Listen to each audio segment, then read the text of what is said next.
Talkat instrumentals.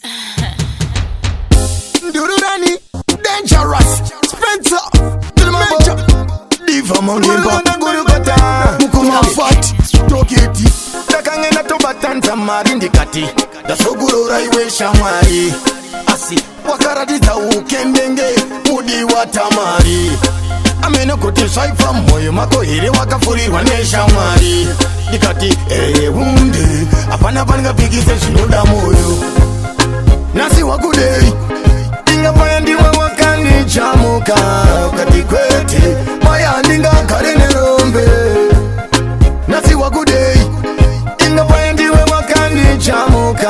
Ukati kwete, maya ndingagare nerombe. Nekuti nhasi ndafamba mbiri, mangoma angu wakurira miri. Ndopa wakuda kundifonera, ingapaya wani waimbondipomera.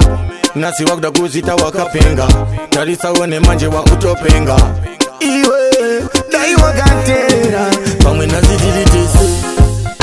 Nhasi wakudei, ingapaya wakani chamuka. Ukati kwete, maya ndingagare nerombe. Nhasi wakudei, ingapaya wakani chamuka. Ukati kwete, maya ndingagare nerombe. Ndakangena tobatanza mari Ndikati, ndasogurora iwe shamari. Asi, wakaratidza ukendenge, udi watamari.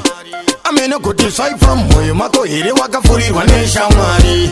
Ndikati Hunde, hapana pandikngapikise zvinoda moyo. Nhasi wakudei, ingapaya wakani chamuka. Ukati kwete, maya ndingagare nerombe. Nhasi wakudei, ingapaya wakani chamuka. Ukati kwete, maya ndingagare nerombe. Nekuti nhasi ndafamba mbiri, mangoma angu wakurira miri. Ndopa wakuda kundifonera, ingapaya wani waimbondipomera. Nhasi wakuda kuzita wakapenga, tarisa one manje wakutopenga. Iwe, dai wakatera, pamwe nhasi tiritise. Nhasi wakudei, ingapaya wakani chamuka. Ukati kwete, maya ndingagare nerombe. Nhasi wakudei, ingapaya wakani chamuka. Ukati kwete, maya ndingagare nerombe. Nhasi wakudei, ingapaya wakani chamuka. Ukati kwete, maya ndingagare nerombe. Nhasi wakudei, ingapaya wakani chamuka. Ukati kwete, maya ndingagare nerombe.